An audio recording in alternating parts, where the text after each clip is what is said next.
Hi viewers. ఈ వీడియోలో అయితే నేచురల్‌గా పండించిన బెండకాయలతో కర్రీ ఎలా తయారు చేసుకోవాలో చూద్దాము.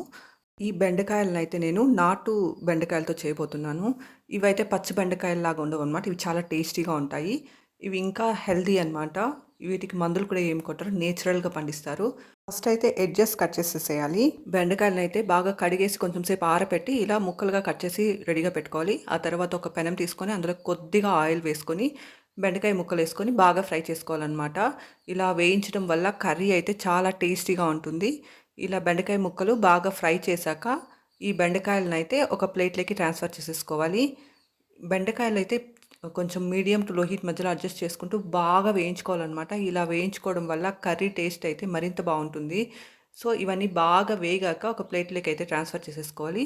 సో, అదే పెనంలో ఇంకొంచెం ఆయిల్ వేసి అందులోకి కొంచెం వడియం వేసి, దంచిన వెల్లుల్లిని కూడా వేసి, ఆ తర్వాత మనం కట్ చేసి పెట్టుకున్న ఆనియన్స్‌ని కూడా వేసేసి, కరివేపాకు వేసి, కట్ చేసి పెట్టుకున్న 3 టమోటోలను కూడా వేసేసి, అవి వేగాక ఇప్పుడు మనం కట్ చేసి పెట్టుకున్న బెండకాయలను అందులోకి వేసేసి, కొంచెం తగినంత నీళ్ళని వేసి, కారం తగినంత కారం, ధనియాల పొడి, ఉప్పు, పసుపు వేసుకొని కలిపేసుకొని, ఆ తర్వాత మనం నానబెట్టుకున్న చింతపండు రుచిని వేసి ఉడికిస్తే హెల్తీ అండ్ టేస్టీ బెండకాయ పులుసు రెడీ అయిపోతుందనమాట.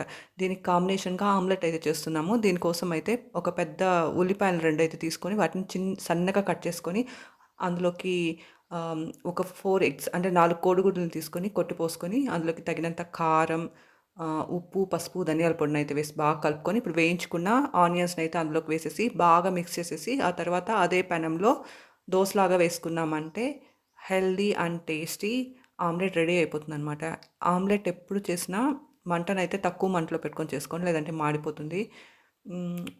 ఇలా ఆయిల్ అయితే స్ప్రెడ్ చేసేసి అందులోకి ఇప్పుడు మనం మిక్స్ చేసి పెట్టుకున్న ఆమ్లెట్ మిశ్రమాన్ని వేసేసి బాగా స్ప్రెడ్ చేసుకొని కొంచెం సేపు ఆహ్, మీడియం టు లో హీట్ మధ్యలో అడ్జస్ట్ చేసుకుంటూ కొంచెం సేపు అలానే ఉంచేసి ఆ తర్వాత తిప్పించుకున్నామంటే ఆమ్లెట్ అయితే రెడీ అయిపోతుంది. ఈ ఆమ్లెట్ అయితే చాలా బావుంటుంది. రసంతోనూ బావుంటుంది. ఇంకా బెండకాయ కర్రీతో కూడా బావుంటుందనమాట. Thanks for watching my video.